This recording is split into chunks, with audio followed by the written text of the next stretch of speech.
¿por qué el que se aparta del camino del Señor es tan difícil volver al camino de nuevo? No sé si ustedes se acuerdan, de la enseñanza de la zarza. Yo la di aquí en el culto de doctrina.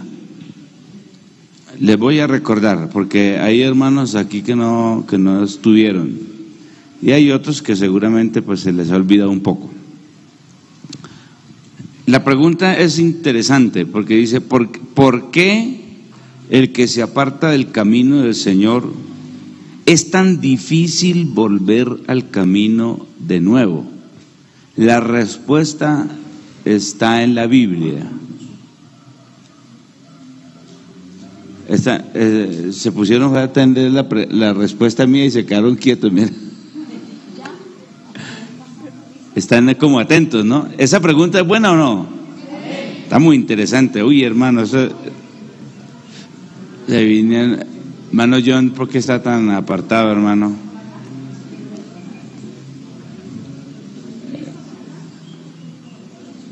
Bueno, vamos a ver si se acuerdan de lo que yo les enseñé. Yo les di la respuesta en el culto de doctrina. Ese culto de doctrina sí que es importante, ¿no, hermanos? Muy importante ese culto, porque es que ahí se recibe una cantidad de respuestas a las incógnitas. Muy interesante. Anoche había una asistencia impresionante, ¿no? Gloria a Dios. Estaba taquillado el salón. Muy bien, muy bien. A ver, hermanos, la respuesta está, vamos a ver si se acuerdan, está en Éxodo capítulo 3. Dice: apacentando Moisés las ovejas de Jetro, su suegro, sacerdote de Madián, llevó las ovejas a través del desierto y llegó hasta Horeb, monte de Dios, y se le apareció el ángel de Jehová en una llama de fuego en medio de una zarza, dice. Y él miró y vio que la zarza ardía en fuego y la zarza no se consumía. John, ¿te acuerdas de lo que yo enseñé sobre la zarza? Y relacionado con la pregunta, ¿no te acuerdas? ¿No? ¿Quién se acuerda de la enseñanza que di de la zarza relacionado con la pregunta? Repito la pregunta, ¿por qué? ¿Cómo es la pregunta? ¿Es tan difícil que vuelva al camino? Esa es la... Entonces, mire, parece que no se acordaron entonces de la enseñanza. A ver, Dios se manifestó a Israel por medio de un monte que temblaba, ¿cierto? Vayan diciendo amén. O no, o aprueben o desaprueben. A ver, Dios se manifestó a Israel por medio de un monte que temblaba. Éxodo capítulo 19 y capítulo 20. ¿Es verdad o no? ¿Ah? Sí, se le manifestó al pueblo por un monte que temblaba. Dios más adelante se le manifiesta al mismo pueblo de Israel en el desierto por medio de una columna de nube de día y una columna de fuego de noche.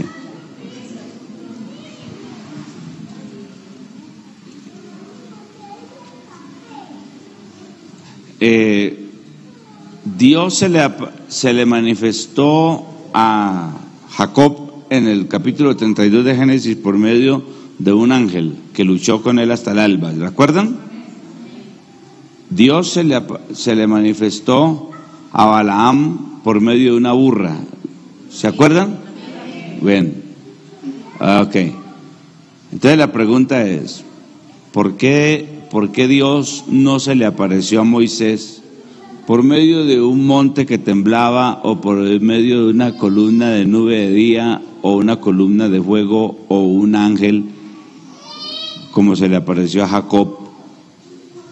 ¿Por qué? ¿Por qué tenía que ser por una zarza? Y ahí viene relacionado lo difícil que es después de descarriarse volver al camino, como dice la pregunta. Porque, vea, la Biblia enseña que cuando José fue vendido por sus hermanos, lo recogieron unos mercaderes de Egipto, se lo llevaron, lo empleó como esclavo, como un oficial de Faraón llamado Potifar, y después la mujer de Potifar se enamora de José. Era un joven, dice la Biblia, que era hermoso en su semblante, y la mujer se enamoró de José. La Biblia dice que esa mujer, como José no le hizo caso a sus insinuaciones, la Biblia dice que aquella mujer lo acusó de que él la había violado, con una prueba que quedó en su mano. ¿Qué prueba tenía? La túnica, correcto. Y se la dijo, mire, aquí está la prueba. Entonces lo acusaron, al ver la prueba, lo mandaron a la cárcel, estaba esperando ser muerto, lo iban a decapitar. Pero ahí en la cárcel Dios le mostró un sueño que a la vez Faraón no pudo interpretar, y a Faraón se le fue el sueño y no pudo. Entonces, como él había interpretado 2 sueños del panadero y el copero de Faraón y le habían salido ciertos, uno de los empleados del rey o de Faraón dijo, yo me acuerdo que cuando estaba en la cárcel, allá hay un hebreo que Dios le muestra los sueños. Y le dijo, si quieren mandan a llamar a ese hebreo y verá que Dios está con él, porque él es inocente. Lo mandaron llamar y Faraón le dijo, el sueño es este. ¿Se acuerda de los sueños de las 7 vacas gordas y las 7 flacas? Y José le interpreta el sueño. Faraón ve coherencia, ve lógica en el sueño, y por la sabiduría que Dios le dio, lo pone como gobernador de Egipto. Ahora los papeles cambiaron. Faraón era la segunda persona más importante en Egipto. Y le pregunta, ¿usted tiene familia? Sí. ¿Dónde están? En Canaán. Pero en Canaán se están muriendo de hambre. Y dijo, sí, estoy preocupado por mi papá y mis hermanos. Se están muriendo de hambre en esa tierra. Ya llegaron los 7 años de las vacas flacas. Pero Egipto había hecho lo que había recomendado José, guardar en los graneros, y había abundancia de pan y carne en Egipto y agua. Entonces Faraón le dijo, ¿cuántos son sus familiares? Y José le dice, son 70. Y le dijo, tráigalos. ¿Serio? Sí, tráigalos a Egipto. Y ellos comerán las carnes nuestras, beberán nuestra agua, beberán de nuestros juguitos, comerán de nuestras hortalizas y nuestro trigo, y entonces vengan, digan a los 70 que se vengan para Egipto. Y José le dice al papá, Egipto, Faraón los invita a Egipto, a vivir en Egipto, y llegó toda la familia, se asentaron en Egipto. Y ahí donde en Éxodo capítulo 1 dice la Biblia que ese pueblo se empezó a multiplicar. Muere ese Faraón benévolo, amigo de Israel, murió. Y se levantó un Faraón, y también muere José. Y se levantó un Faraón que no conocía a José. Y entonces este Faraón esclavizó al pueblo, los hizo gemir, y ahí donde viene el clamor del pueblo hacia Dios. Envíanos un libertador, sácanos de aquí. Y ahí es Eso ya venía listo en los planes de Dios. Y le levanta a Moisés. Y ahí es donde se le aparece Dios a Moisés en el monte Sinaí por medio de una zarza. La zarza tiene estas características. Sus espinas, es un arbusto, es una hierba que en Mesopotamia no le hacen mucho caso, pero ella tiene una característica. Las espinas son hacia adentro y hacia abajo. Entonces, cuando Dios se le aparece a Moisés, le va de ahí, dígale a Faraón que deje ir a mi pueblo. Él va y le dice a Faraón, deje ir a mi pueblo. Y Faraón le dice, bueno, está bien, váyanse. Y después dice, no se van. Y así los engaña. Primera plaga, segunda plaga, tercera plaga, cuarta plaga. Tuvieron que pasar, ¿cuántas plagas? 10. Para que Faraón finalmente los dejara ir. Y eso que finalmente los dejó ir y después los persiguió. ¿Se acuerdan? Por eso Dios se le apareció por medio de una zarza a Moisés. No es como lo predican, que una cantidad de cosas que se inventan, que uno se queda aterrado. Esta gente con el fin de sensacionalizar y a la gente. La verdadera razón fue esa. Dios se le aparece a Moisés por medio de una zarza. ¿Por qué? Usted mete la mano en la zarza. Fácil. Las espinas están ¿hacia dónde? Hacia abajo y hacia. Usted mete la mano como, pero sáquela. Esa es la zarza. Entrar a Egipto fue muy fácil para Israel. Salir fue muy difícil.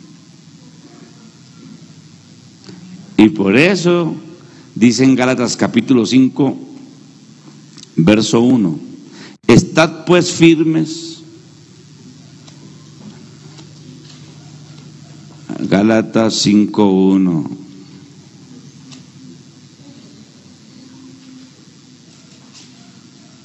Estad pues firmes en la libertad con que Cristo nos hizo libres, y no estéis otra vez sujetos al yugo de esclavitud. ¿Entrar a Egipto fue difícil o fácil? Diría muy fácil. Y salir,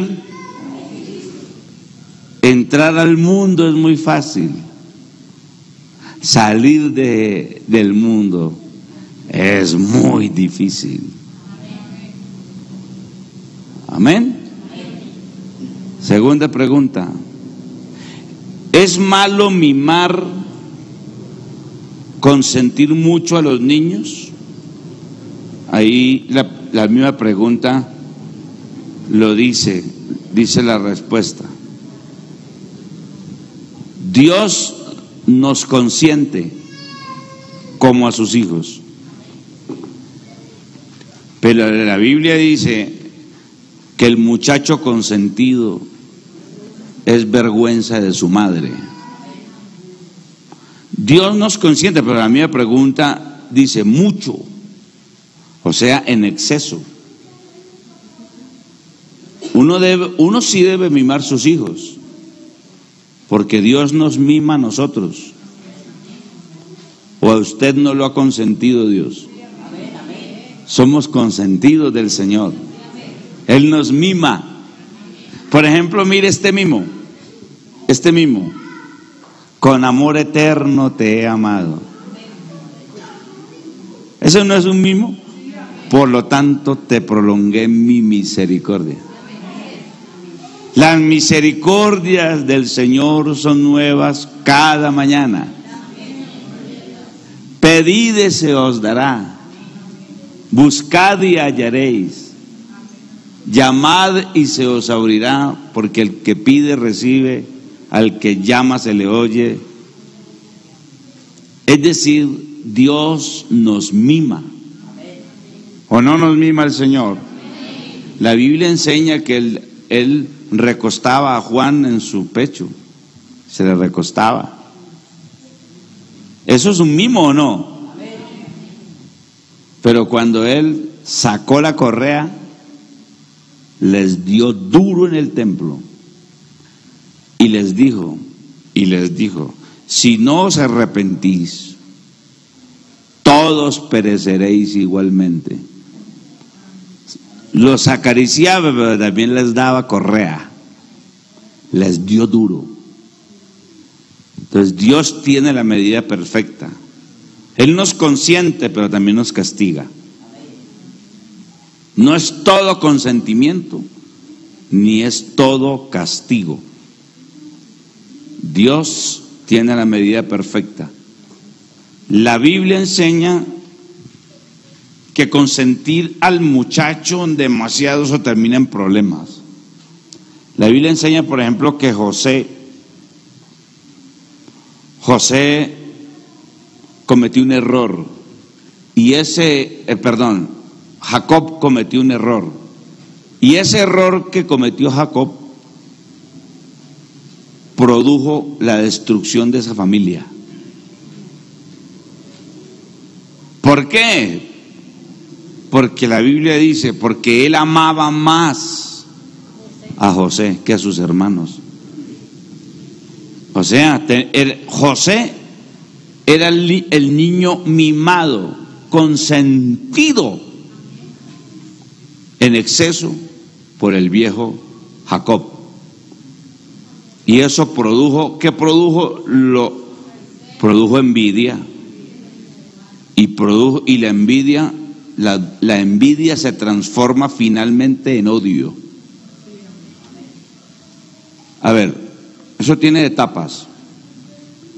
Primero, las preferencias causan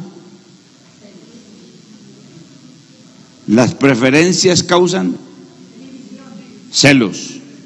Los celos causan envidia. Y la envidia causa odio. Y el odio, la muerte. Destrucción total. Miremoslo.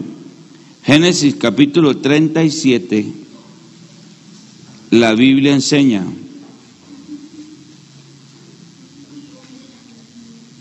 Génesis. De una vez les digo, preguntas que yo no sé responder, ahí la dejo. Y le digo, hermano, yo no sé eso, porque pero, amén. De una vez lo voy a advertir para que va a tener que sacar una cita con quien yo no sé, pero si hay preguntas ahí que yo no sé, yo le digo de una vez, yo no sé, hermano. A ver, Génesis 37, habitó Jacob en la tierra donde había morado su padre, en la tierra de Canaán. Esta es la historia de la familia de Jacob. José, siendo de edad de 17 años, apacentaba las ovejas con sus hermanos, y el joven estaba con los hijos de Bilha y con los hijos de Silpa, mujeres de su padre, e informaba José a su padre la mala fama de ellos. Y amaba, vea el problema, y amaba a Israel a José más que a todos sus hijos, porque lo había tenido en su vejez, el mimado, y le hizo una túnica de diversos colores. Y viendo sus hermanos que su padre lo amaba más que a todos sus hermanos, le aborrecían y no podían hablarle pacíficamente. O sea que era a base de gritos, lo gritaban, porque cuando una persona grita a otro así como, es porque hay una causa, hay algo, no le puede hablar pacíficamente, está exacerbado su ánimo, hay problemas ahí. Entonces, en síntesis, ¿Dios nos mima o no nos mima? ¿Dios nos consiente o no nos consiente? ¿Pero en exceso? No. Entonces la misma pregunta dice, ¿es malo mimar, consentir mucho a los niños? Es malo. La respuesta es malo. Porque no sé si ustedes recuerdan la historia que les conté hace menos de 2 meses. Creo que les conté la historia en un jueves también, sobre la señora. Esa historia me la contó el papá de Yolanda, que fue pastor de la iglesia. Ahí la aprendí hace casi 40 años esa historia y nunca se me olvidó. El papá de Yolanda era un gran evangelista, pero también tenía la particularidad que era muy... Sí, él le daba duro a la iglesia. Entonces una vez un hermano, estando ahí en una reunión que teníamos con los jóvenes, un hermano le preguntó: hermano Fabio, ¿usted por qué le da tan duro a la iglesia? ¿Por qué le pega tan duro, hermano? Entonces el hermano Fabio contó ahí, para explicar lo que el hermano le preguntó, entonces contó la historia famosa, yo las conté a ustedes, de un hombre que salió de pagar una pena en prisión y cometió otro delito y lo estaban buscando para agarrarlo otra vez. Entonces, si lo iban a agarrar otra vez, primero lo agarraron por hurto y yo no me acuerdo qué delitos cometió, y después lo iban a agarrar ya para pena de muerte. Y entonces andaba fugado y llegó a su casa y le dijo, la viejecita le dijo: mamá, venga, hágame el favor, mamá, venga. Sí, mijo. ¿Cómo íbamos para el patio? Y en el patio había un guayabo. Y le dijo: venga, mamá, con sus manos me hace el favor y me endereza esa rama de ese guayabo. Y había una rama que estaba así con unos nudos y volteada. Y dijo: mijo, usted se volvió loco, ¿quién puede enderezar eso? Son muy duros. Y dijo: no, hágame el favor y me lo endereza. Pero mamá, no puedo. ¿Cómo hijo, no puedo? ¿Cómo me va a decir usted eso? Me endereza esa rama. Es imposible. Y dijo: bueno, esa rama soy yo. ¿Qué hubiera pasado si desde que empieza el arbolito a crecer lo hubieran direccionado, de pronto se hubiera torcido de todas maneras, porque el guayabo tiene esa característica, pero no así en esa forma como se torció? ¿Qué faltó ahí? No, pues que le faltó poner cuidado al dueño del palo. Bueno, listo, ese soy yo, mi vida. Mire, mi vida está totalmente destruida, porque yo me acuerdo que cuando yo estudiaba aparecía con un lápiz y usted nunca dijo de dónde apareció ese lápiz, de dónde sacó ese lápiz, mijo, sino que me dijo: bueno, mijo, guárdelo. Apareció con una moneda y usted nunca me dijo de dónde apareció esa moneda, sino que antes me decía: bueno, mijo, ahórrela. O sea que yo fui su mimado, y su hijo mimado, mire cómo se volvió un criminal. Y ahora mi vida está desgraciada porque usted nunca me corrigió. ¿Sí ve?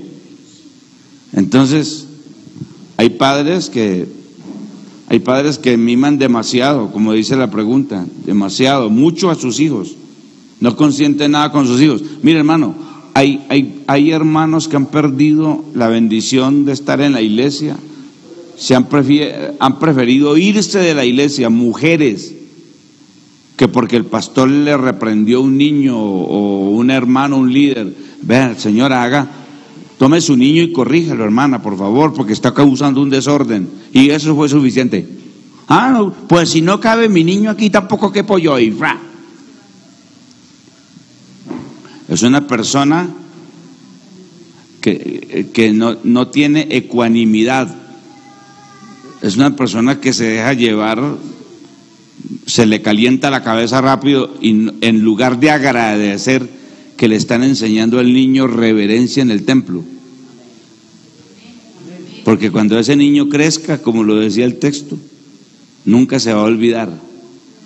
Lo van a enseñar. ¿Y usted qué va a saber que más adelante sea un pastor?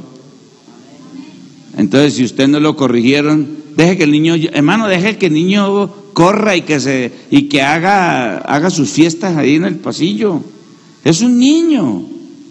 Ah, pues entonces si hacía eso, vamos, esto se volvió una nada. Entonces, no, a los niños hay que mimarlos, besarlos, acariciarlos. Pero el hijo consentido es vergüenza de la madre. Y usted, cuando el pastor le dice, hermano, hágame el favor, y le pone orden a ese niño que está haciendo desorden, no debe enojarse, debe darle gracias a Dios, porque desde pequeño le están enseñando a que respete. Y más adelante, si usted no lo corrige, ese niño más adelante es un pastor. ¿Y cómo va a estar la iglesia? Llena de basura por toda parte. ¿Y por qué? Porque a él nunca lo corrigieron. Desde niño que empiece a conocer, a saber que en la iglesia se guarda orden, respeto, que no debe estar chillando, ni gritando, ni jugando por ahí con pelota, mientras que los hermanos están alabando a Dios y orando, un niño por ahí saltando por la banca y no se le puede decir nada porque la mamá se va. ¿Qué es eso?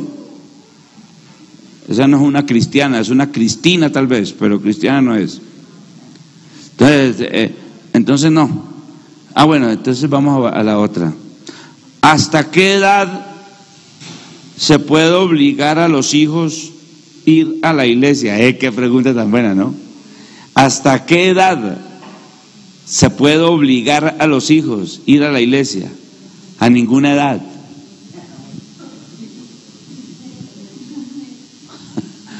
A ninguna edad, porque si usted empieza desde niño, que porque es un niño y tiene que estar ahí al lado, que tiene que, vamos para el culto. Mamá, no quiero ir. Es que se me va. Cuando usted empieza con esa actitud, ¿sabe qué va a pasar con ese muchachito?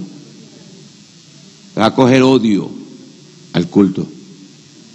Le va a coger odio.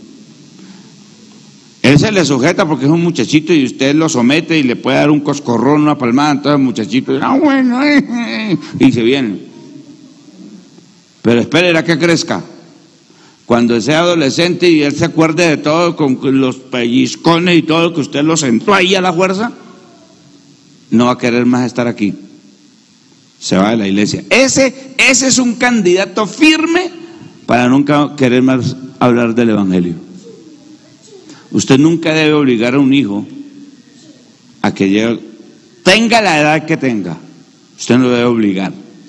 Usted lo que debe tener es sabiduría para enseñarle lo conveniente que es estar en la iglesia. Amén. Venga para acá. Se me sienta. Y no quiero jugar. Se va a acordar.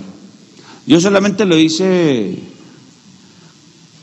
una vez con Jonathan, una vez que me formó un berrinche terrible en Zamorano, en plena dominical me formó un berrinche y Jonathancito pues estábamos, ¿qué edad tenía el niño, mija, cuando yo lo saqué? Como 4 años. Sí, como 4 años tenía. Y Yolanda pues, ese muchachito pataleando y haciendo bulla y que no quería estar. Entonces, hombre, y ahora, y yo era no, eso fue un culto de jóvenes, porque yo era líder de los jóvenes y yo estaba arriba, y entonces yo no me podía bajar. Ya me acordé, porque yo no podía bajar y Yolanda haciéndome señas y ese muchachito ahí, yo ahí responsable del culto y todo, me tocaba predicar.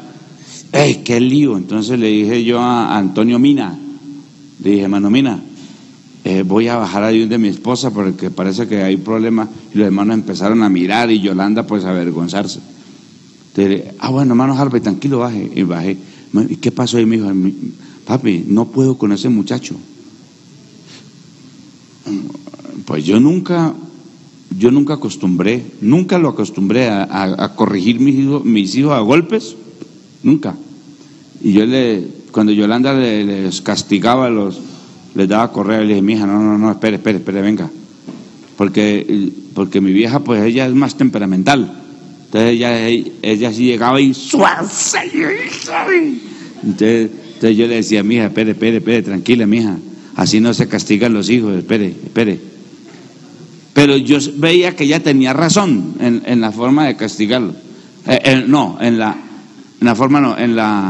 el castigo. Entonces ella tenía razón. Entonces yo le decía, venga, cómo se.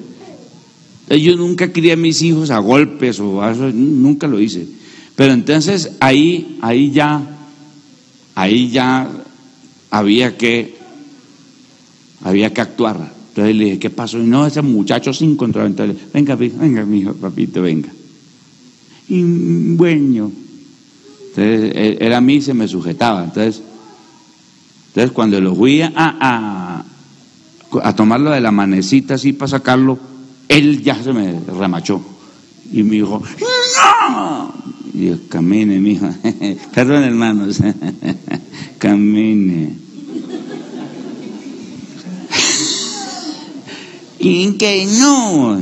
Entonces, perdón, hermano, un momentico. Lo agarré y me lo llevé. Lo saqué. Entonces nosotros, aquí al lado del templo, saliendo a mano izquierda, estaba el hermano Roberto García, que era dueño de esa casa. Entonces le dije, hermano Roberto, deme un chancecito ahí. Claro, hermano Harvey, entre.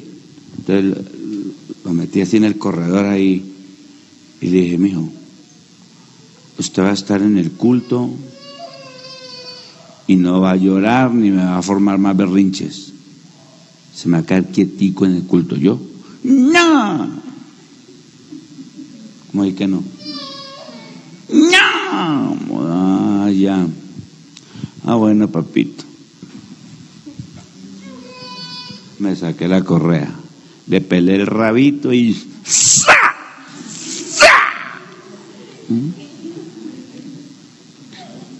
La próxima vez que me hagas un desorden en el culto, ya no te doy 2, te doy 4 de esos. Bueno, camino, vamos para allá. Sube los pantalones, pum, le subí los pantaloncitos. Camine, papito. Dios les bendiga, hermanos. Sonría, mijo, sonría. Y nunca jamás. Se puede decir,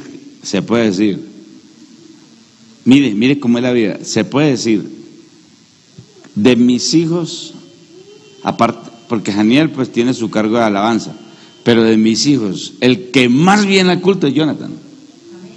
Hagan la estadística y verá. Es un muchacho, y él se formó igual. Por ejemplo, él a veces me ha dicho, papá, ese desorden que hay en la iglesia. Y sí, mijo, ¿qué pasó? Usted estuvo predicando en tal parte y unos muchachitos ahí, acuérdese lo que usted me hizo a mí, así que ahora o sea, se formó con esa disciplina y ese orden. A ese muchacho le molesta la irreverencia o el desorden o la basura. Él a veces llega, papá, despegué como 3 chicles de las bancas. ¿Qué es eso, papá? Un templo. Usted nos ha enseñado que. Entonces ahí se cumple. Instruye al niño. Y cuando fuere viejo, ¿y ve? Eso se le queda. Entonces en ningún momento se puede obligar a un hijo a que vaya al culto, en ningún momento. ¿Cómo se le ocurre? Usted tiene que ir para el culto. No, enséñele lo conveniente, lo sabroso que es criar los hijos en el Señor y que estén aquí en la iglesia. Enseñarles con sabiduría que el mejor lugar donde los niños deben estar es en el templo. Y eso usted debe sabérselo transmitir a los niños, pero nunca obligarlo. ¿Ven? ¿Debo obligar a mis hijos a asistir a la iglesia? Es la misma pregunta, ¿no? ¿Quieren que les hable más de eso o quedó listo?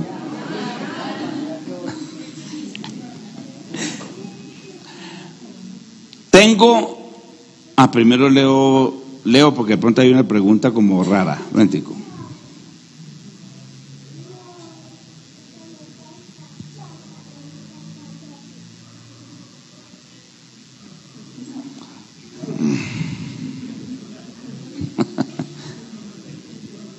Esta pregunta tiene un contenido.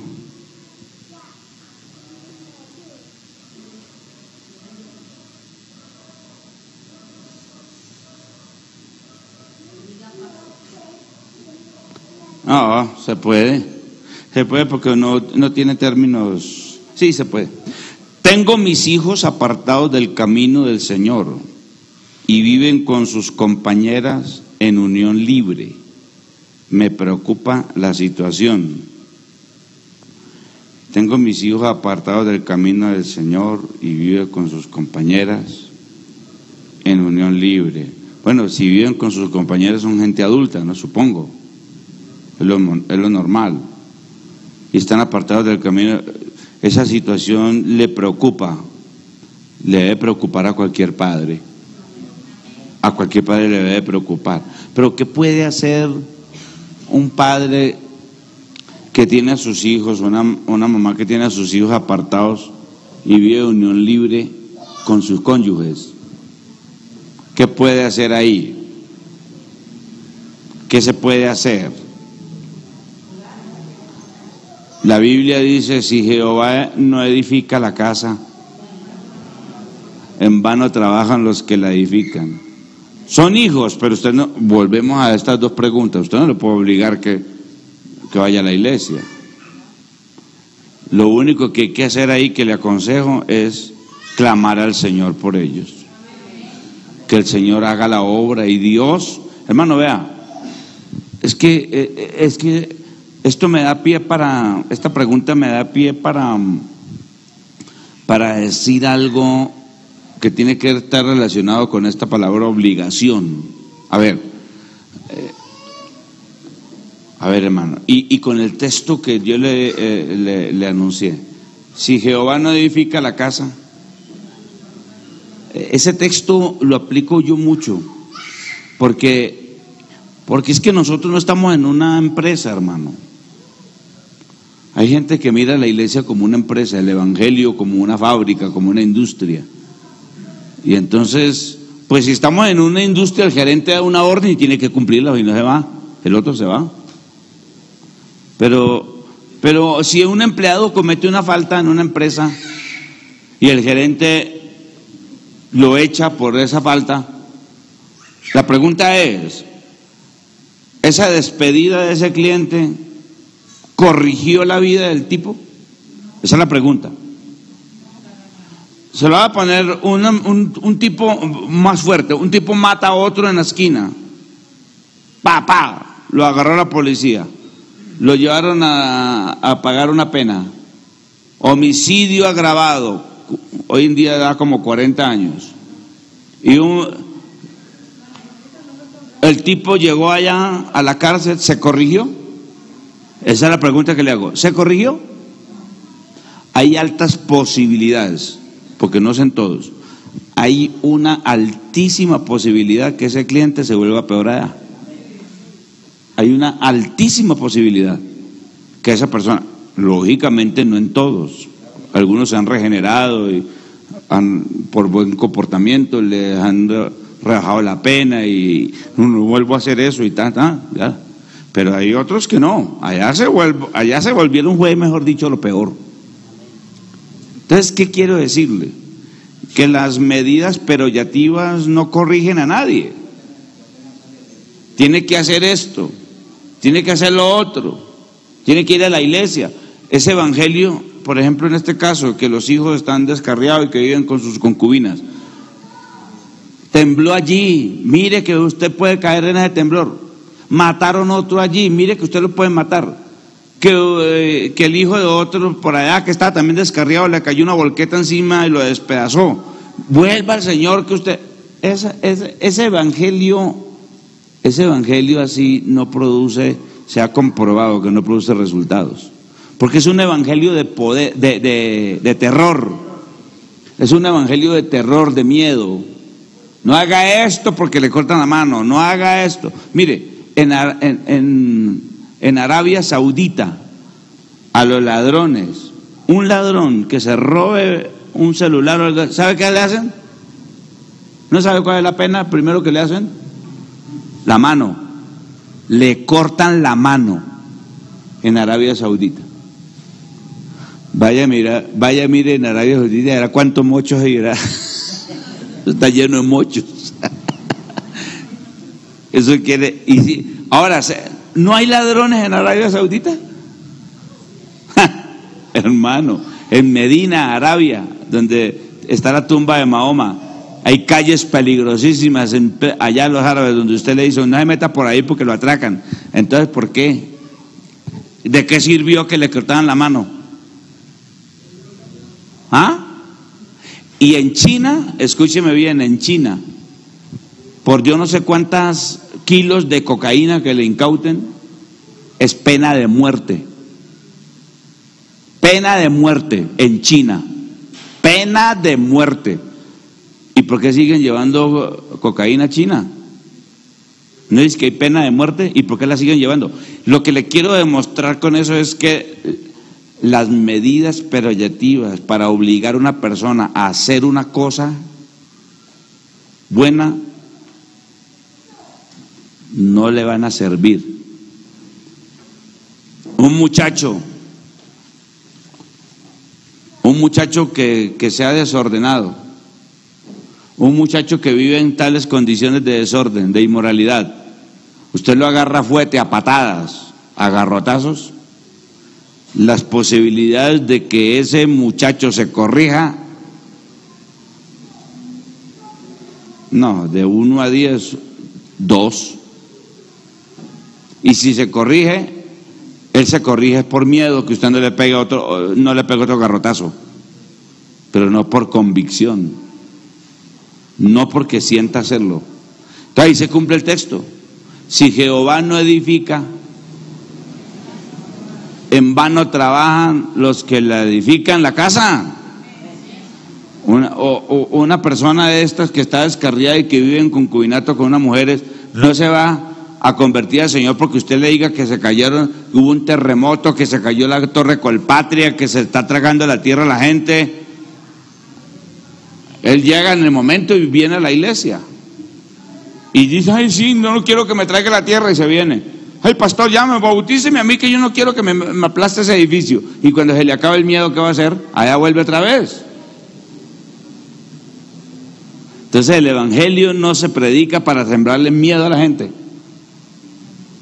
Lo que primero, el texto más predicado a nivel mundial en toda la historia es Juan 3:16, porque de tal manera amó Dios al mundo. Cuando usted aprende a amar a Dios, a usted no necesita que lo obliguen. Amén.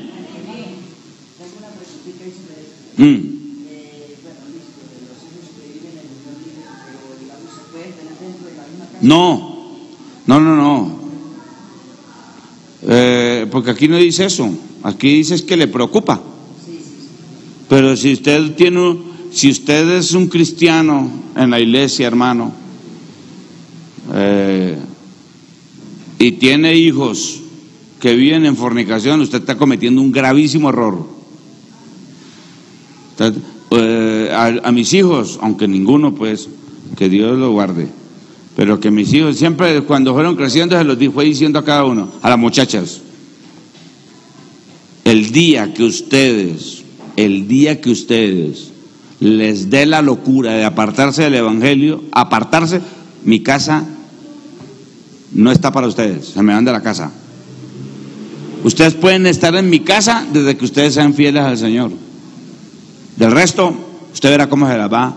¿Por qué? Porque si usted tiene hijos viviendo en fornicación en su casa, usted es un alcahuete. Y eso trae consecuencias muy serias, hermano. Escogió su vida. No, papá, yo ya tengo mi mujer, entonces págale a pieza o págale hotel, pero aquí en mi casa la respeta. ¿Ya? El hijo, no, pobrecito, entonces ¿por qué no le dijo, cuando vivió en unión libre no dijo usted, pobrecito mi papá que alaba a Dios? Eso sí no lo dijo. Entonces no, eligió su vida, verá cómo responde, pero mi casa me la respeta. ¿Amén o no? Sigamos. ¿Qué hacer? Pero primero la leo.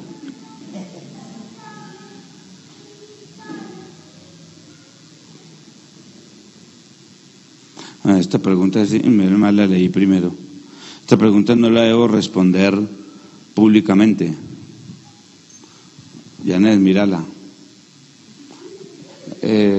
Me gustaría responderle a este hermano o a esta hermana, no sé quién escribió. Me gustaría responderle personalmente, pero no así público porque hay aquí implicados menores de edad. No se debe responder públicamente. Ya voy a leer. Bendiga, tengo. Bueno, hermano, Dios lo bendiga. Tengo 18 años orando al Señor para que mi esposo sea convertido y mis hijos, y no he visto respuesta. Está buena la pregunta. Esto también lo enseñé yo. No sé si se acuerdan. Bueno, como estamos en el 2017, vale la pena enseñarlo otra vez. A ver, le repito la pregunta.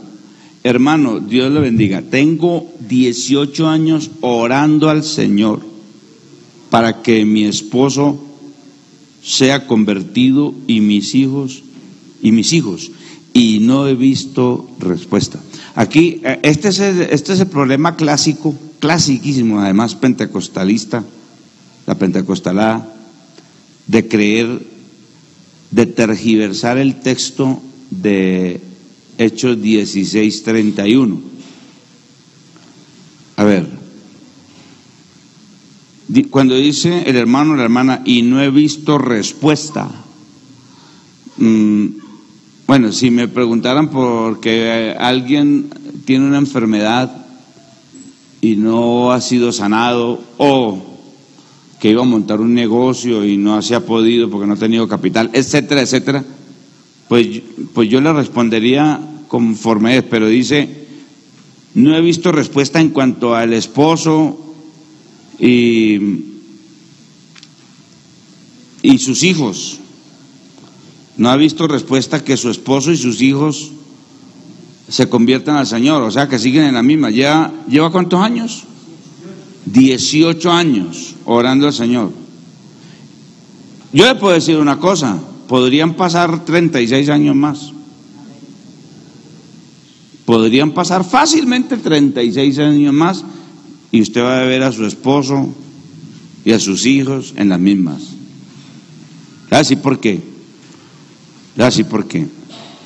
Vuelvo y le digo, esta es la clásica situación de la pentecostalada que tomaron Hechos 16:31, cuando dice, cree en el Señor Jesucristo y serás salvo tú y tu casa. Entonces, tomaron ese texto y lo interpretaron y así lo enseñaron. Escúcheme bien, es impresionante.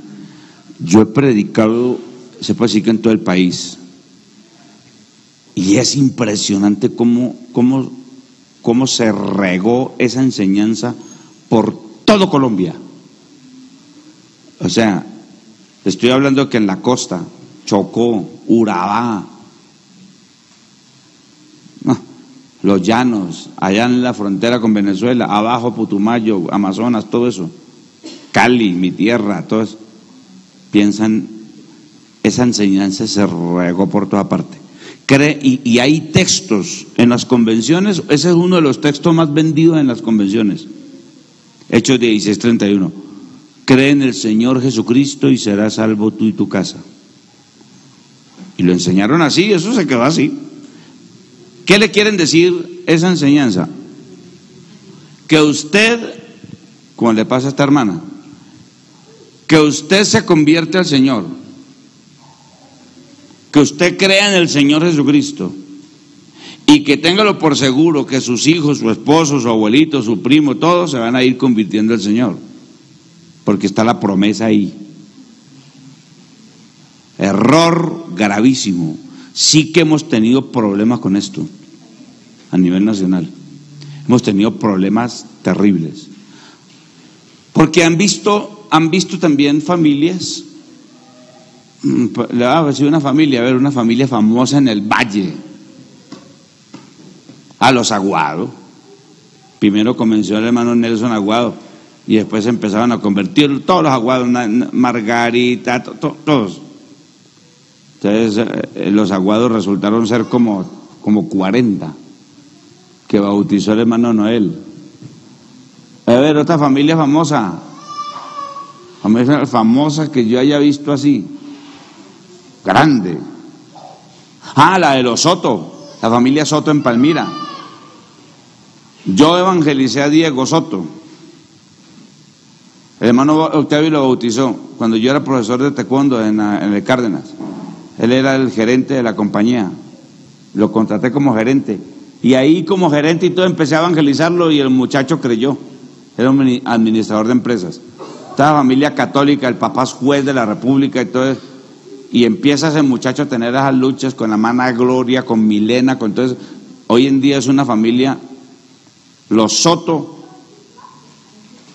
Los Soto son, yo creo que su mamá. Diego me hizo una cuenta una vez, que eran ya como 80. O sea que, entonces, si usted toma el texto de Hechos 16:31, en esas familias que le acabo de decir se cumpliría. Pero no es porque sea una promesa de Dios, eso ya lo enseñé. También enseñé eso. Ahí no hay ninguna promesa que Dios le va a salvar a su familia que porque usted creyó. No sé si recuerdan esa enseñanza. Oye, ¿por qué siempre pregunto la enseñanza y no se acuerda a nadie? Dios mío, ¿será que esto está como preocupante? Hechos 16:31.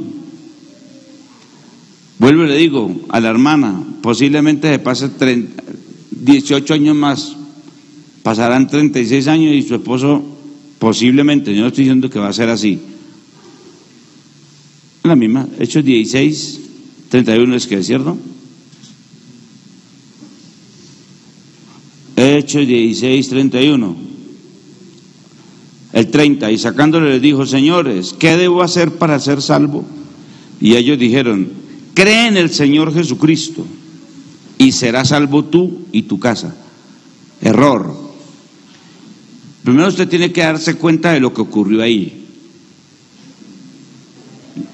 ¿Le enseño ¿Sí? ¿Le enseño? Bueno. Primero usted tiene que darse cuenta qué fue lo que pasó ahí. Están los dos apóstoles encerrados. Están encadenados. Pablo y Silas comienzan a orar y a cantar. Viene un terremoto, sacude los cimientos de la cárcel. Al haber un terremoto, dice la palabra, terremoto dice.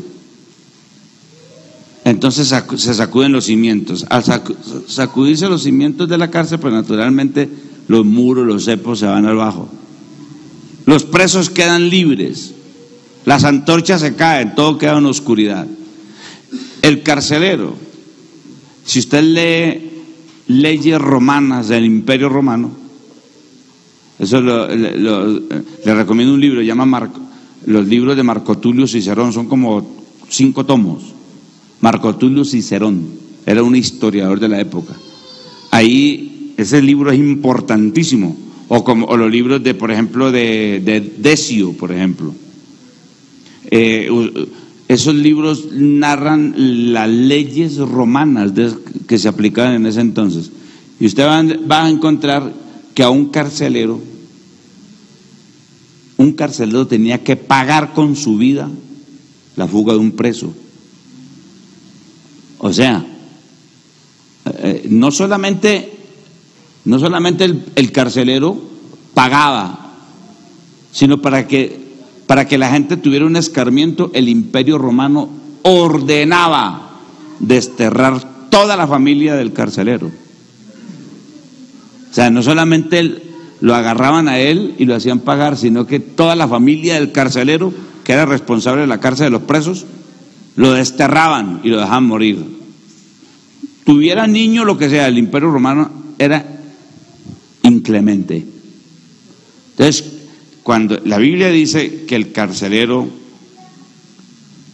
al ver ese terremoto y revisar inmediatamente las celdas,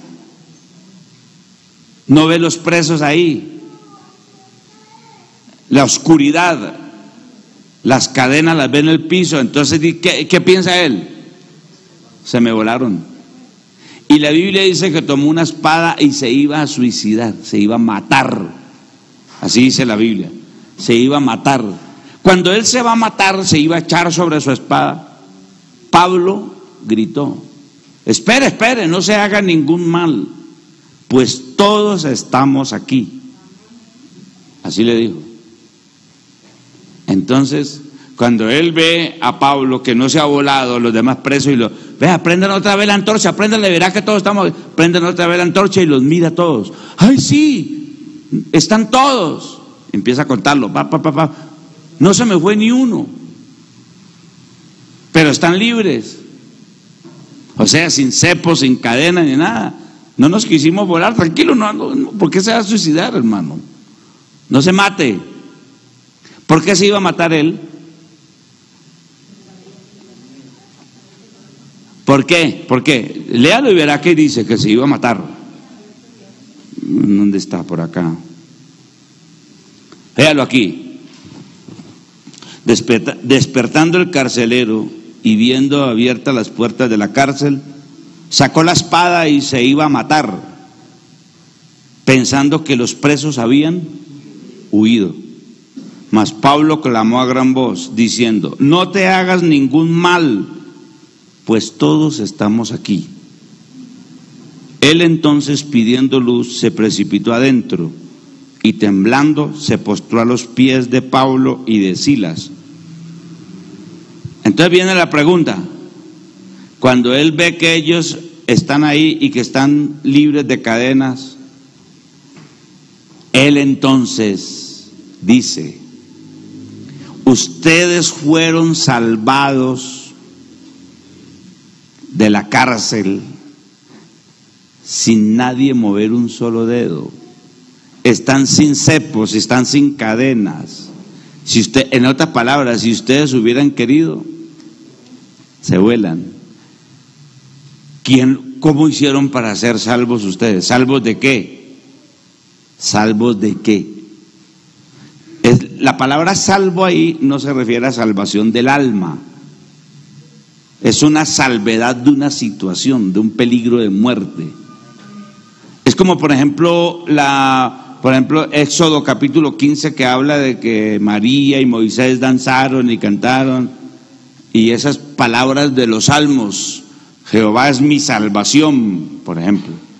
Entonces la gente, lógicamente nosotros sabemos en nuestro tiempo, en la dispensación de la gracia, que esas promesas se deben tomar espiritualmente. Pero el pueblo de Israel, cuando la Biblia habla de salvación, mirad y ved la salvación de Jehová, Éxodo capítulo 14, ahí no está hablando de la salvación del alma.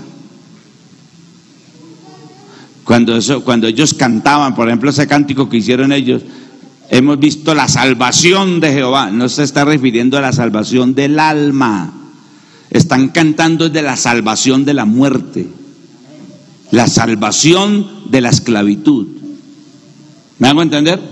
Ellos no cantaban sobre la salvación del alma. Ya para nosotros, por eso dice 1 Corintios 10, 4 en adelante, estas cosas se escribieron como ejemplo para nosotros. Entonces nosotros ya sabemos que Jehová es nuestro libertador, no solamente de Faraón. Sabemos que Faraón es Satanás, sabemos que Egipto es el mundo, pero ellos en ese entonces no estaban pensando en eso. Era un pueblo físico, y ellos cantan celebrando la victoria de Dios sobre los enemigos. Hoy en día sabemos que ya Pablo enseña en Efesios capítulo 6 que no tenemos lucha contra sangre y carne, etcétera, etcétera.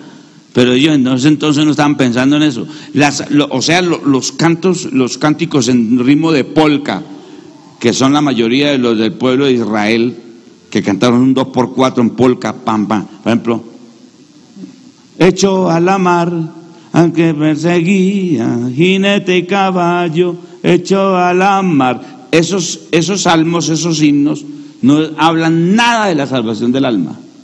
El pueblo de Israel está cantando salvación de Dios de sus enemigos, de la guerra. Amén. Ya nosotros lo cantamos así, porque sabemos cuáles son los verdaderos enemigos de nosotros, entonces ya listo, cantamos, ahí está bien. Es la misma palabra salvación que aparece en Hechos 16. Varones hermanos, ¿qué debo hacer para ser salvo? El tipo en ese momento no le han hablado de la palabra de Dios, es un romano, no entiende nada, la salvación del alma. Él está hablando es del ¿qué debo hacer para ser salvo de la ira del emperador? Amén. ¿Me estoy haciendo entender?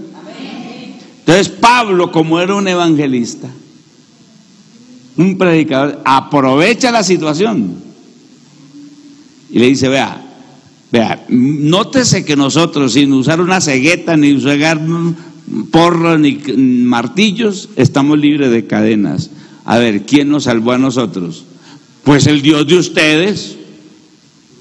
Bueno, entonces Pablo dice, cree en el Señor Jesucristo, así como nosotros creímos y fuimos salvos, hubiera querido volarnos, nos habíamos volado.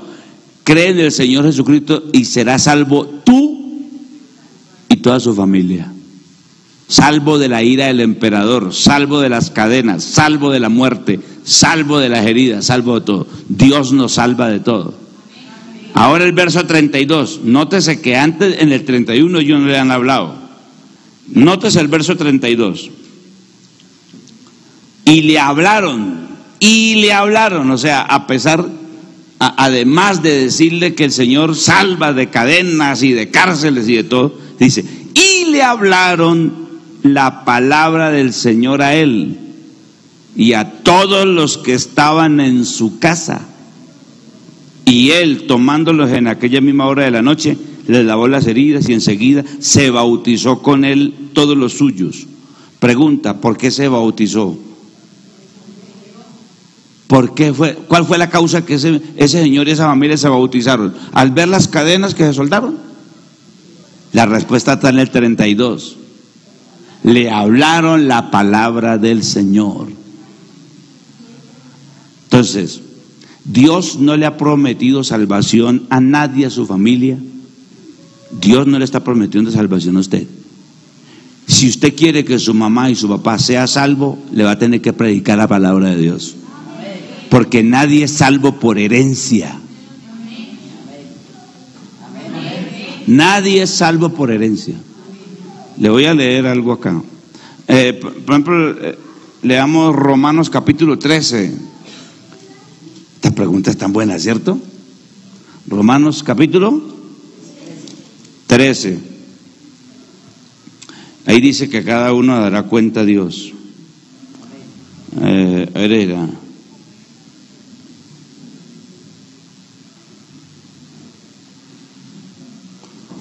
Ayúdenme a buscarlo. Romanos 13.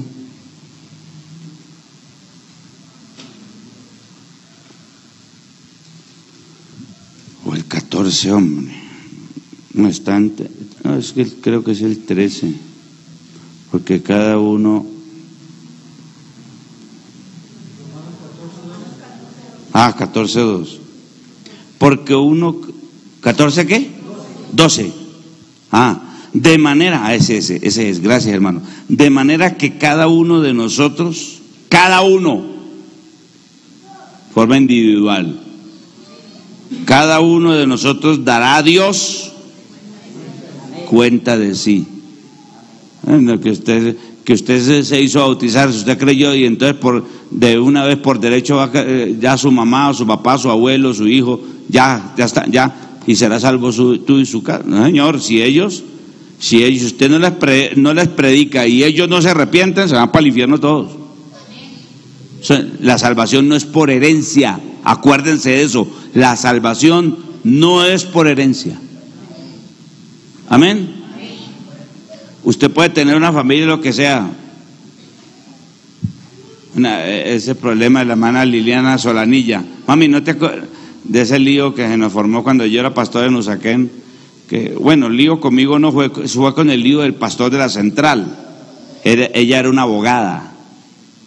Y eso se formó ese problema con el hermano Ezequiel Otálvaro, que era el pastor de la central de Bogotá, y nosotros éramos pastores en Usaquén. Problema. Terrible problema. Resulta que la hermana consiguió casa ahí en Teusaquillo. Entonces, hermano, conseguí casa en Teusaquillo. Y le digo, pues hermana, si es por distancia, le corresponde asistir a la central. Váyase para allá. Yo bauticé a la hermana Liliana Los Solanilla y se fue. Bueno, hermano Harvey, habló, digo, tranquila que yo hablo con el hermano Ezequiel para que la reciba. Llamé a Ezequiel, oiga, hermano Ezequiel, ahí llega una abogada que vive ahí a 2 cuadras del templo, entonces él le queda muy lejos su saquén. Entonces, para que la reciba, bueno, hermano, listo, y la recibió, y pasaron los días, como 1 año y medio tal vez. Cuando un momento a otro llegó a la casa, triste, derrotada, derrumbada. ¿Qué le pasó a hermana Liliana? No, hermano, que vengo a hablar con usted, mi papá murió. Don Gonzalo murió. Sí, él murió. Ay, hermano, ¿y cuánto hace que murió? Hace 8 días lo enterramos. ¿Cómo así? O sea que usted está de duelo, mi hermanita. Ay, hermana, cuánto lamento que su don Gonzalo, porque yo alcancé a hablar con él. Él no se hizo bautizar. Pues para eso es que vengo a buscarlo, hermano. A ver, dígame, ¿para qué soy bueno? Y me dijo, hermano, usted sabe que soy abogada y nosotros los abogados nos pegamos de la letra chiquitica. Así que yo hablé con mi pastor de la central y me salió con una respuesta que, bueno, yo la analicé, pero yo quiero que usted, que fue que me bautizó, me dé la respuesta, hermano. A ver, ¿qué es? Me dijo, mi papá se condenó, sí o no. Así me fue diciendo.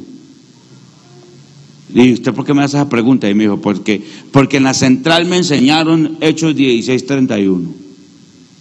A mí me enseñaron que eso es una promesa de Dios. Cree en el Señor Jesucristo y serás salvo tú y tu casa. Mi papá murió sin bautizarse. Entonces la pregunta es, si esa respuesta es así como me la dieron en la central, mi papá es salvo. Porque ahí está el texto, ahí está la promesa. Entonces se puso a llorar. Apenas recordó el papá de don Gonzalo, se puso a llorar. Y yo no pienso que mi papá está en el infierno, hermano. Respóndame, hermano Harvey. Le dije, no, yo no le voy a decir que sí o que no.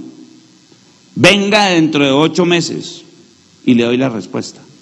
Pero ¿por qué No, yo ahora no le voy a decir nada.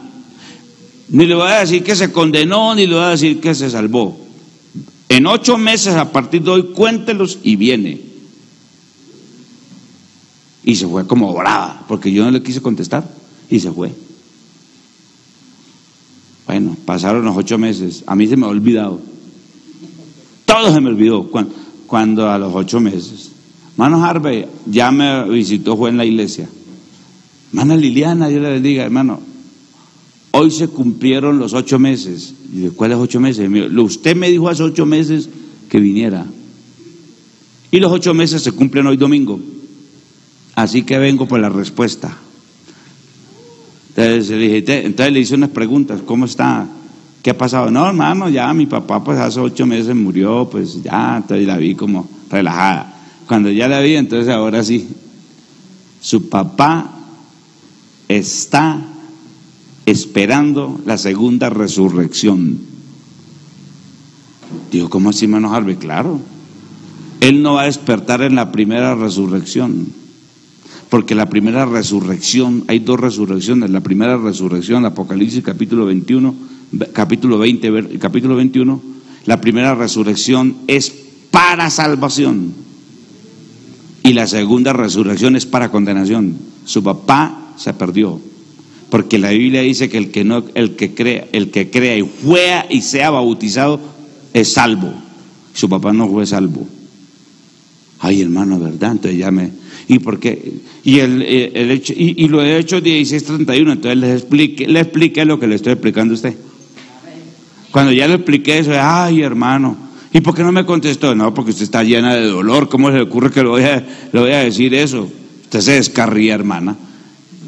Entonces no, ay, hermano Harvey, muchas gracias. Bueno, si mi viejo se perdió, pues allá él, bueno, listo, hermano, Dios la bendiga, chao. Pues claro, de los trinitarios fue donde salió esa interpretación, que el Señor, que cree en el Señor Jesucristo y será salvo su papá, su abuelo, su tío, No, señor, Dios no le ha prometido salvación a nadie por herencia. Eso es lo que creen ellos. Entonces, mire, le voy para reafirmarle, para que usted se afirme y sepa dónde responder en la Biblia. Acuérdese que una respuesta está en Romanos 14:12, ¿no? Romanos 14:12. Y la otra está en Ezequiel capítulo 18. Esta pregunta nos dio material, ¿no? Capítulo 18. Así que, hermano, ya le voy a decir, dice, aquí lo encontré, dice el verso 20, Ezequiel 18:20, ¿debe aparecer en pantalla? ¿Sí? ¿Qué dice ahí? El alma que pecare, esa morirá. El Hijo no llevará el pecado del Padre, ni el Padre llevará el pecado del Hijo. La justicia del justo será sobre él, y la impiedad del impío será sobre él. ¿Se puede salvar mi papá porque yo soy salvo? Pregunto. No, imposible. Si yo le predico a mi papá y él se arrepiente, eso es diferente. Amén. ¿Lista la respuesta? ¿Comprendida?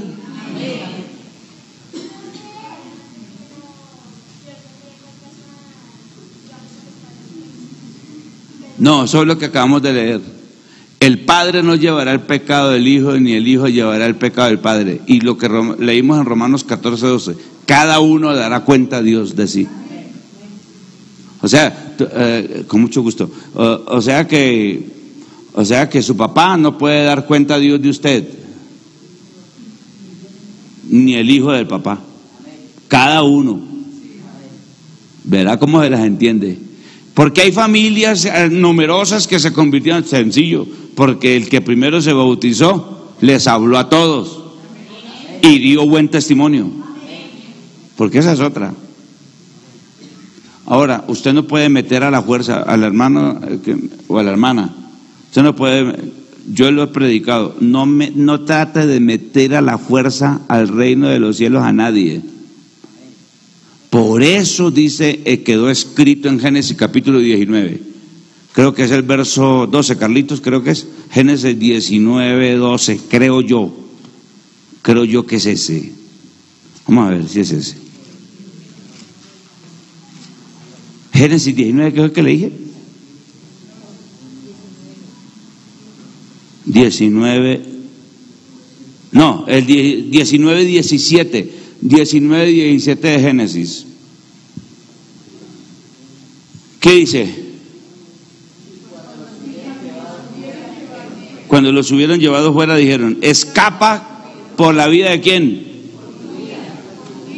Escapa por tu vida, no mires tras ti, ni pares en toda esta llanura. Escapa al monte, no sea que perezcas.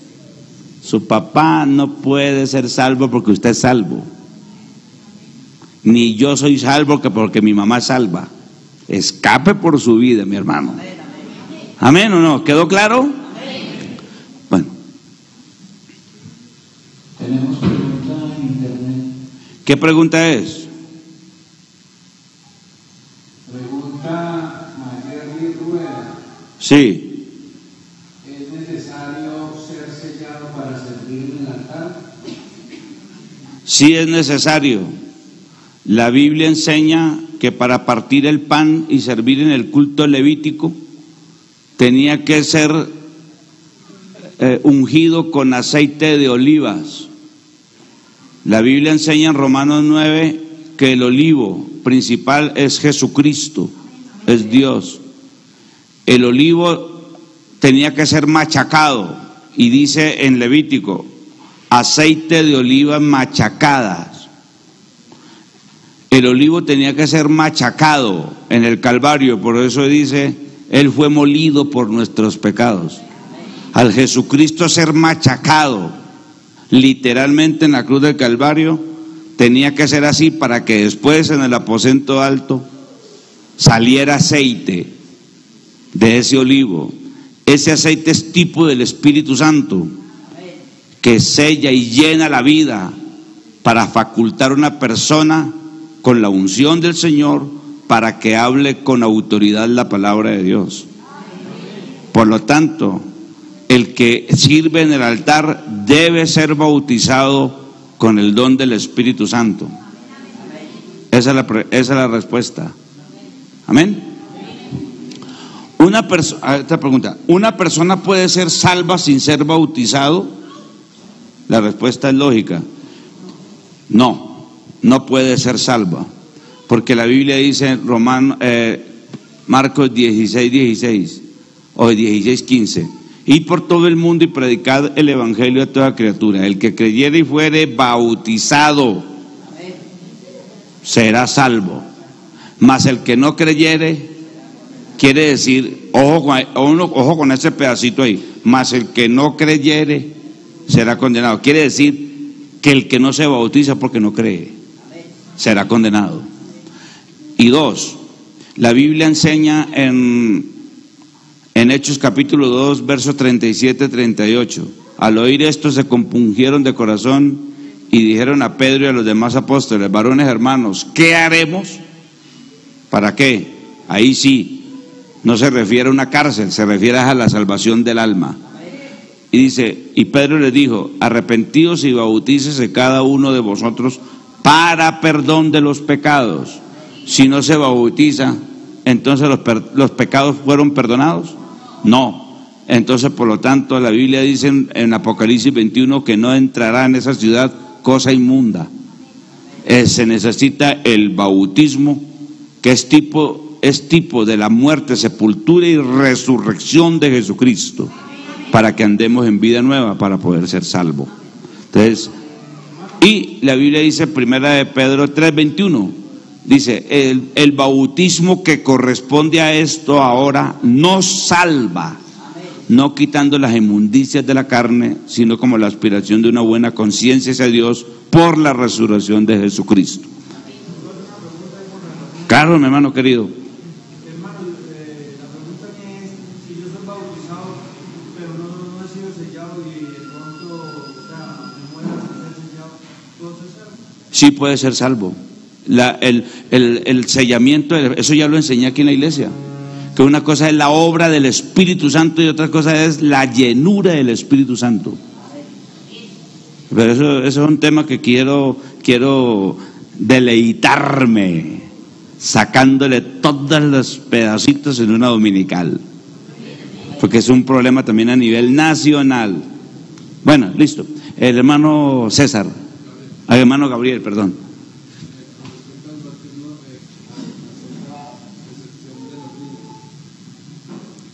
¿Cómo? No le escuché. Ajá. Respecto al tema del bautismo, sí. Ah, sí, haciendo excepción de los niños, que claramente un niño no debe ser bautizado. Gracias, hermano Gabriel. Vamos con estas, que están haciendo fila acá. Dice, ¿por qué? Ah, no, ¿verdad que hay que leer primero? Porque cuando uno... ¿Por qué cuando uno fue? Esta pregunta está como rara, no entiendo. ¿Por qué cuando uno ¿Por qué cuando uno fue sellado con el Espíritu, cuando se reconcilia no siente el Espíritu Santo? Ah, ya. A ver, ese es el problema por el cual muchos hijos miran fotos, mira una foto y tiene los ojos así o así, y mira al papá y dice, papá, yo fui regalado, ¿cierto? Porque mi hijo me dice, porque yo no me parezco a usted.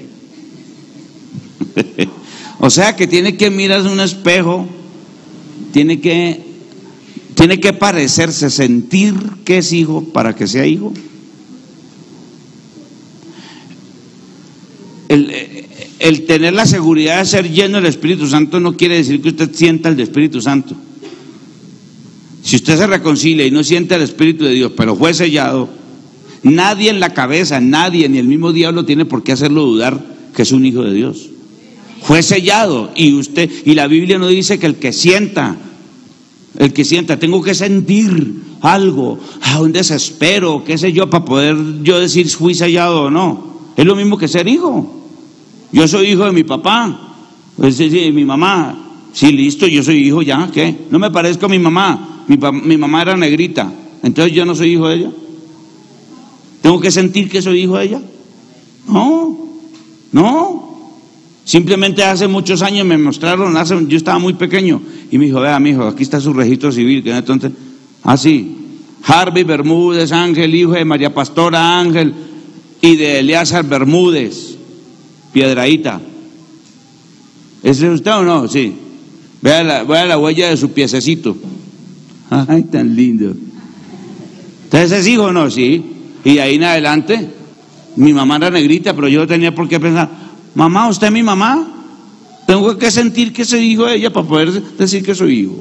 El que recibe el Espíritu Santo se descarría y vuelve, no tiene por qué sentir otro juego y que lo habla para poder, no. La Biblia dice, con el Espíritu con el cual fuiste sellados, por el cual clamamos Abba Padre. Ni el diablo, así usted no sienta nada, llega a un culto y no sienta nada, usted está sellado, usted es un hijo de Dios. Antes mejor que usted no sienta nada, para que usted por la fe le diga al diablo, yo no estoy sintiendo nada como ese, pero respete porque soy un hijo de Dios. Amén. Sí.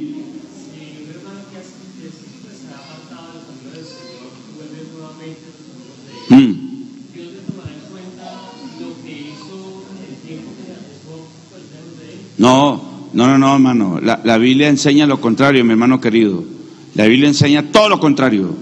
La Biblia enseña que cuando el viejo despidió al joven y que le dijo, vamos ahora y me va a dar la parte de la herencia, se fue. Y la Biblia dice que lapidó todos sus bienes, viviendo en lejanas tierras, comió con los cerdos y todo eso. Y volvió en sí. Y cuando volvió, la Biblia enseña que el papá lo vio desde lejos y fue movido a misericordia, dice la palabra. Lucas capítulo 15. Y cuando lo vio de lejos, el otro que se había criado con él, ahí lo dejó tirado al otro. Y se fue a abrazar a su hijo, le dio un beso, le dio un anillo y dijo, vístanlo con lino fino y hagamos fiesta porque mi hijo que era perdido ha muerto. O sea que Dios le cobró todo lo que estuvo por allá. Nada, se le olvidó. Lo que más le importa a Dios, cuando Dios ve a alguien, un hijo de él, que llega a su templo, Dios en ese momento no le está mirando todo lo que hizo allá. A Dios lo que le importa es que su hijo volvió. Amén. Y por eso dicen Hebreos, y no me acordaré más de sus pecados, dicen Hebreos.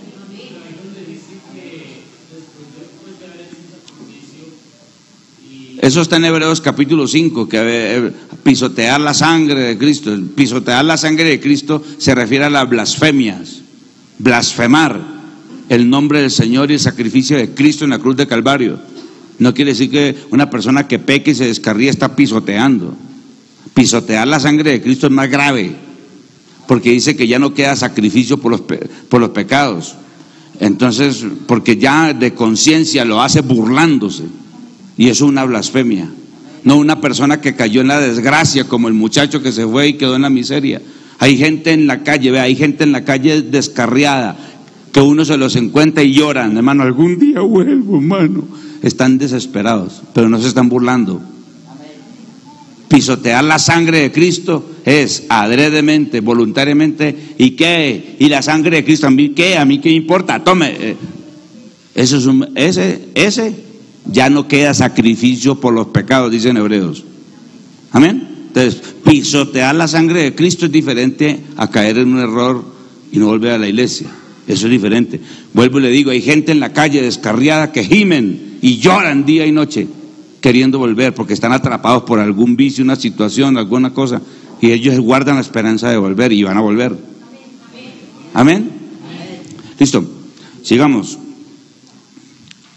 Bueno, este ya está aquí.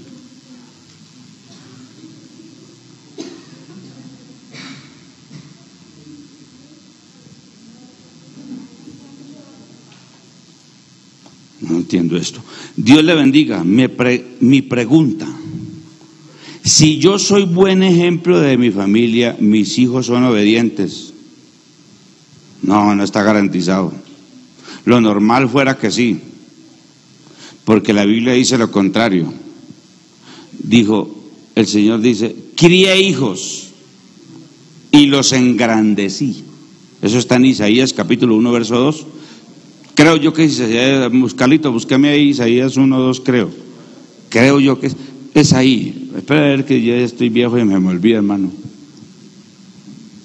Así, aquí está, ya rejuvenecí. Oíd cielos y escucha tu tierra, porque habla ¿quién? Jehová. Crié hijos y los engrandecí, y ellos se rebelaron contra mí. Entonces, bajo esa premisa, bajo esta pregunta, nosotros tendríamos que ser un dechado de santidad en todo lo que hagamos, porque somos hijos de Dios. Entonces, ¿por qué nos portamos tan mal? El hecho de que alguien se porte mal delante de Dios, siendo hijo de Dios, que eso es lo que dice. Si yo soy buen ejemplo de mi familia, mis hijos son... dice, mis hijos son desobedientes. Claro, lo dijo bien. Porque el hecho de que usted sea un buen ejemplo no garantiza que sus hijos le sigan el buen ejemplo. Jesús dijo: ejemplo os he dado. ¿Y qué hicieron con él? Lo crucificaron. A Pedro todo lo que le enseñó, y lo primero que hizo fue cuando sepultaron al Señor, era ir o volver a pescar otra vez por allá desnudo, pescando en una barca. ¿Qué aprendió? Entonces, ser buen ejemplo no garantiza que alguien siga ese buen ejemplo. La Biblia está llena de ejemplos. Los hijos de Elí eran impíos y fornicaban en el templo, y él era el sumo sacerdote. ¿O no? El viejo David, ¿qué hizo? Mató a Urías, mandó matar a Urías.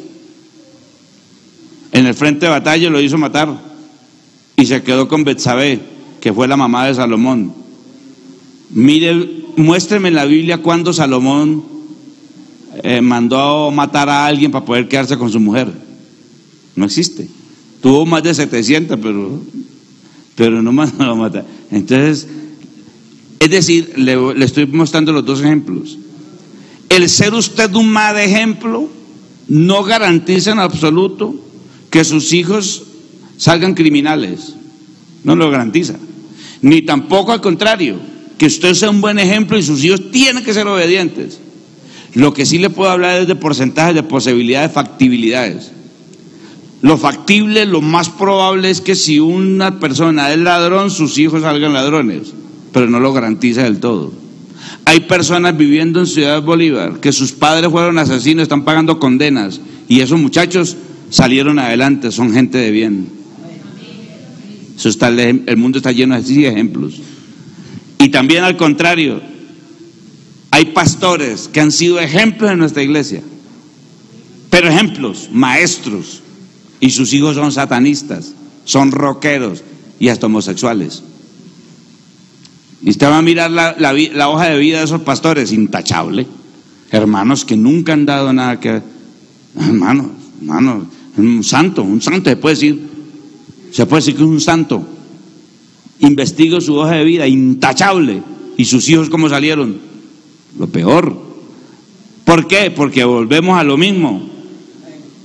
Si Jehová no edifica la casa, si el Señor, en otras palabras, si el Señor no hace la obra, la Biblia dice en el Salmo: vanas la fuerza del caballo para salvarse.